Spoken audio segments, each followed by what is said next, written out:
اور کسی شخص میں طاقت نہیں کہ اللہ کے حکم کے بغیر مر جائے۔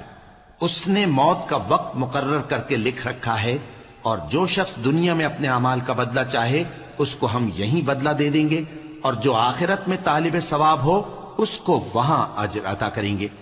اور ہم شکر گزاروں کو ان قریب بہت اچھا صلہ دیں گے۔ اور بہت سے نبی ہوئے ہیں جن کے ساتھ ہو کر اکثر اہل اللہ دشمنوں سے لڑے ہیں، تو جو مصیبتیں ان پر اللہ کی راہ میں واقع ہوئیں ان کے سبب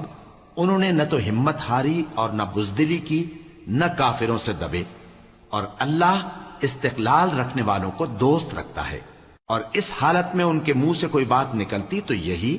کہ اے پروردگار، ہمارے گناہ اور زیادتیاں جو ہم اپنے کاموں میں کرتے رہے ہیں معاف فرما، اور ہم کو ثابت قدم رکھ، اور کافروں پر فتح عنایت کر۔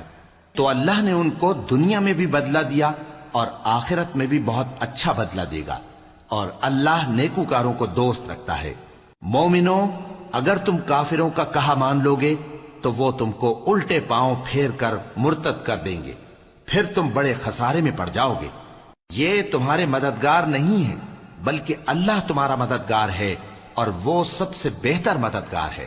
ہم ان قریب کافروں کے دلوں میں رعب بٹھا دیں گے، کیونکہ یہ اللہ کے ساتھ شرک کرتے ہیں جس کی اس نے کوئی بھی دلیل نازل نہیں کی، اور ان کا ٹھکانہ دوزخ ہے، وہ ظالموں کا بہت برا ٹھکانہ ہے۔ اور اللہ نے تم سے اپنا وعدہ سچا کر دیا، یعنی اس وقت جب کہ تم کافروں کو اس کے حکم سے قتل کر رہے تھے، یہاں تک کہ جو تم چاہتے تھے اللہ نے تم کو دکھا دیا۔ اس کے بعد تم نے ہمت ہار دی اور پیغمبر کے حکم کی تعمیل میں جھگڑا کرنے لگے، اور تم نے اس کی نافرمانی کی۔ بعض تو تم میں سے دنیا کے طلبگار تھے اور بعض آخرت کے طالب۔ اس وقت اللہ نے تم کو ان کے سامنے سے ہٹا دیا تاکہ تمہاری آزمائش کرے، اور اس نے تمہارا قصور معاف کر دیا، اور اللہ مومنوں پر بڑا فضل کرنے والا ہے۔ وہ وقت بھی یاد کرنے کے لائق ہے جب تم لوگ دور بھاگے جاتے تھے اور کسی کو پیچھے پھر کر نہیں دیکھتے تھے، اور رسول اللہ صلی اللہ علیہ وآلہ وسلم تم کو تمہارے پیچھے کھڑے بلا رہے تھے، تو اللہ نے تم کو غم پر غم پہنچایا تاکہ جو چیز تمہارے ہاتھ سے جاتی رہی یا جو مصیبت تم پر واقع ہوئی ہے اس سے تم غمگین نہ ہو، اور اللہ تمہارے سب اعمال سے خبردار ہے۔ پھر اللہ نے اس پریشانی کے بعد تم پر تسلی نازل فرمائی، یعنی نیند،